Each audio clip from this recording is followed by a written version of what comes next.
Hi, my name is Stan Forrester, and this is initially made for Physics 204, the laboratory portion of the physics sequence for Excelsior University.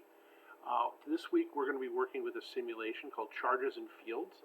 One of the things that you're going to find is that when we have, notice I have the electric field and the grid selected here so we can see both of those, is that the electric field of a point charge is radially symmetric. It just heads straight out from a single point charge.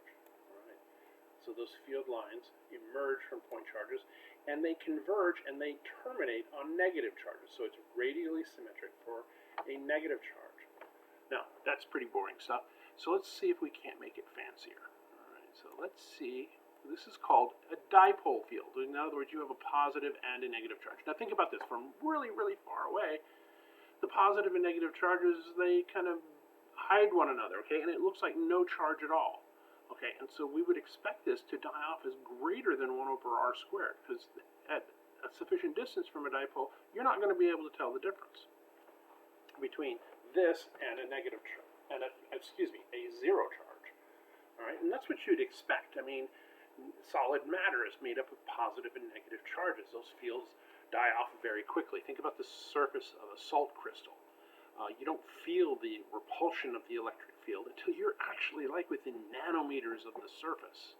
So that huge arrangement of net positive and negative charges, ions, chlorine and sodium ions, okay, that dies off as way faster than a dipole.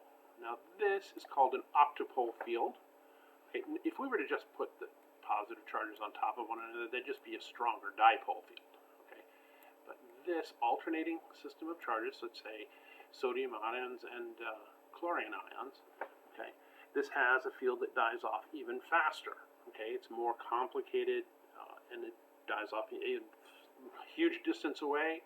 We would expect this to just look like a neutral charge with no field at all, and dies off even faster than the dipole field.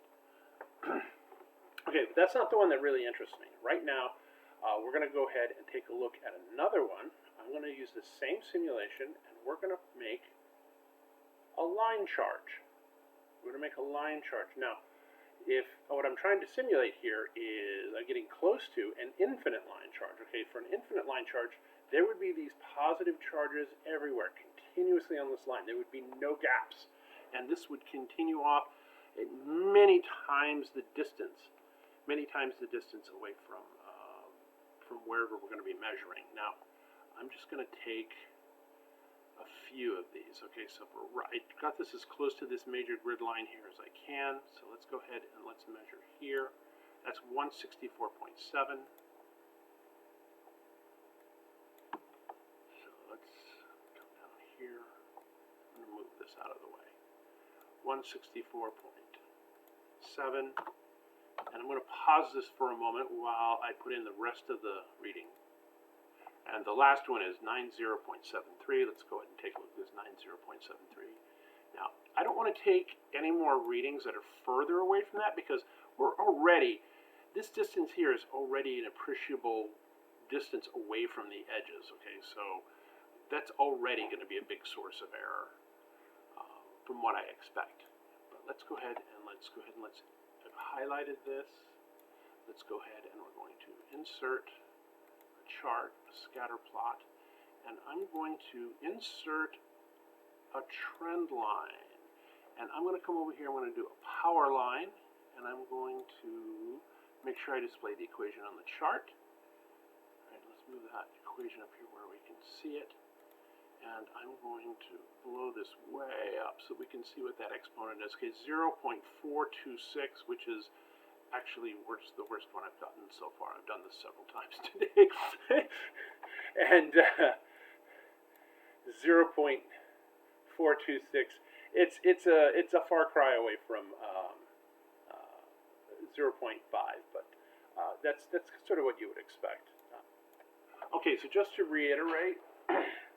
Didn't quite get the result I expected for an infinite line charge, which would have been to the negative 0.5 power. But then again, this is not an infinite line charge. Okay, so if this were an infinite line charge, there would be a continuous set of charges here. This simulation only takes 32 charges, so I did the best I can.